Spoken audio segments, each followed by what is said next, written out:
वो एक सुंदर सा गांव था। उस गांव में तरह तरह के पक्षी रहा करते थे। एक दिन टॉनी नाम की गोरैया उसकी सहेली रूबी कबूतर से मिलने गई। जब से राजा ने गद्दी संभाली है, हमें अन्न ठीक से मिल नहीं रहा। परिस्थितियां कुछ ठीक नहीं है। ढंग का कोई व्यापार नहीं। ऐसे हालातों में भला हम कैसे जिएंगे? मेरी समझ में कुछ भी नहीं आता। हम कर भी क्या सकते हैं? हम ऐसी स्थिति में हैं कि हम कुछ भी नहीं कर सकते। इस विषय पर बात करना ही बेकार है। जब वे दोनों ये बात कर रहे थे, टीटू कौवा उनके पास आई। वो बहुत खुश लग रही थी। मैं तुम दोनों को एक खुश खबर सुनाने आई हूँ। ये खबर सुनकर तुम दोनों बहुत खुश हो जाओगे। क्या बात है, जल्दी बताओ दोस्त। मैं महाराज के दरबार में काम करने जा रही हूँ। वहीं पर रहना, वहीं पर खाना पीना। मेरी जिंदगी पूरी तरह से बदल गई है। टीटू की बात सुन दोनों सोच में पड़ गए। क्या हुआ दोस्तों? तुम दोनों क्या सोच रहे हो? क्या तुम दोनों यह बात जानकर खुश नहीं हो? ऐसी बात नहीं है। क्या ये बात महारानी जानती है? ये तो मैं नहीं जानती, पर महाराज ने मुझे काम पर रखा है। अगर ऐसा है तो तुम वहाँ पर मत जाओ दोस्त, क्योंकि महारानी बहुत सख्त हैं। किसी से कोई भूल चूक हो जाए, ये उनसे बर्दाश्त नहीं होता। वो उन्हें बहुत कठोर सजा देती हैं। मेरी बात मानो, तुम यहीं पर कोई और काम ढूंढ लो।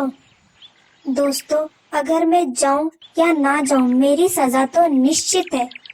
मैंने उनसे वादा किया था कि मैं काम पर आऊंगी। अगर मैं आज काम पर नहीं जाऊंगी, तो महाराज मुझे फांसी की सजा दे देंगे।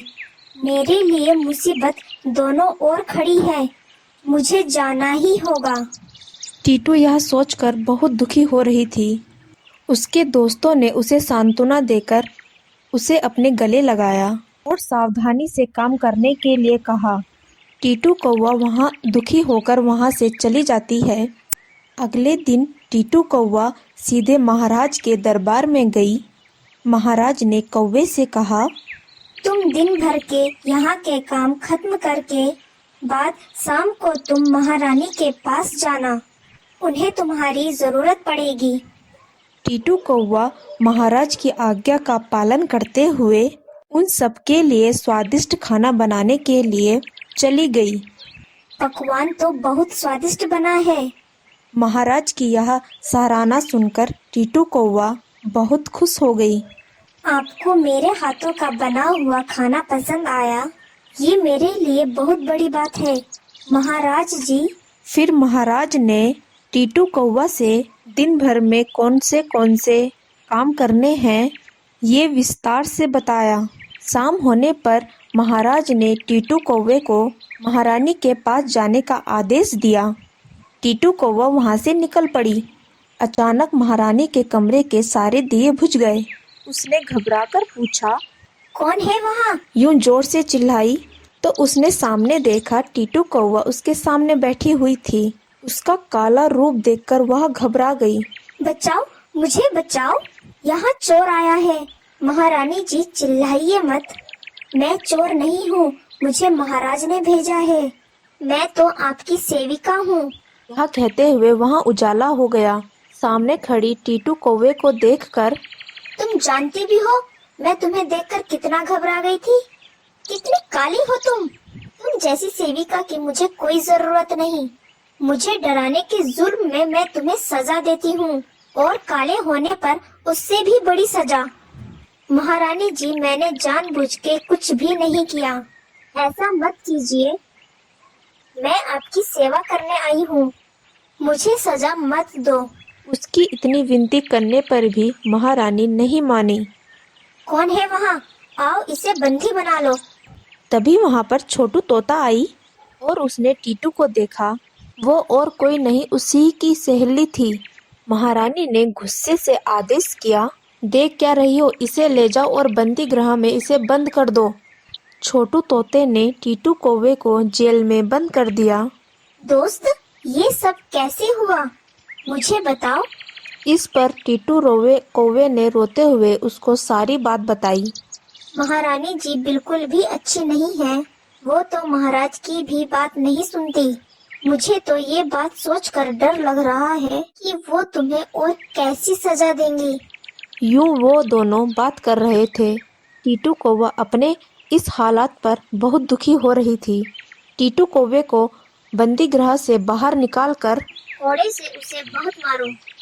छोटू तोते ने बहुत दुखी होकर कहा, महारानी जी, मैं यह काम नहीं कर सकती क्योंकि वो मेरी सहेली है।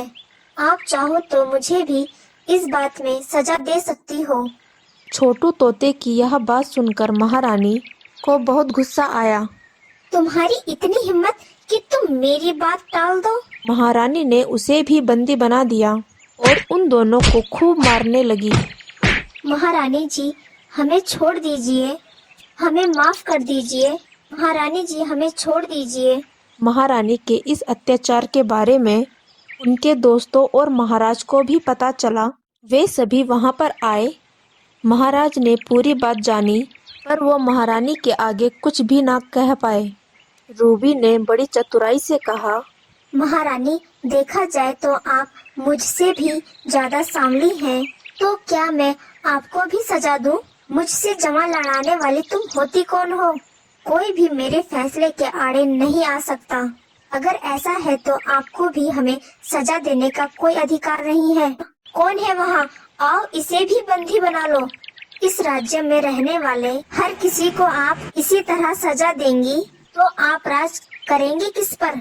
वैसे भी एक महारानी का काम होता है अपने साम्राज्य का माँ की तरह ध्यान रखना, ना कि यूं क्रूर माँ बनकर उन्हें सजा देना। हाँ महारानी जी, आपका यूं छोटी छोटी बातों में सजा देना अच्छी बात नहीं है। आप हमारे दोस्तों को छोड़ दो। काले और गोरे रंग में आखिर क्या रखा है? ये तो भगवान का दिया हुआ रूप है। इसे भला कोई कैसे बदल सकता है? आप भी यह बात एक बार सोचिए ना। ये सब सच ही तो कह रहे हैं ना? इसी क्षण अगर मैं तुम्हें अपने से अलग कर दूं, तो मेरे लिए इनमें और तुम में कोई फर्क नहीं रहेगा। चील महारानी सोच में पड़ गई। छोड़ दीजिए इन्हें महारानी जी। यूं सभी के बार बार कहने पर महारानी ने अपना मन बदला और उन्हें छोड़ दिया। महारानी को अपनी गलती का एहसास हो गया। उसने सभी से माफी मांगी और वहां से चली गई। उनकी कही बातें बार बार सोचकर वो बहुत दुखी हो रही थी। अब महारानी पूरी तरह से बदल चुकी थी। अब वो सभी से प्रेम भाव से बात करती और सभी की सहायता भी करने लगी। महाराज और महारानी की अच्छाई से सभी पक्षियों के मन में उनके लिए आदर बढ़ गया था।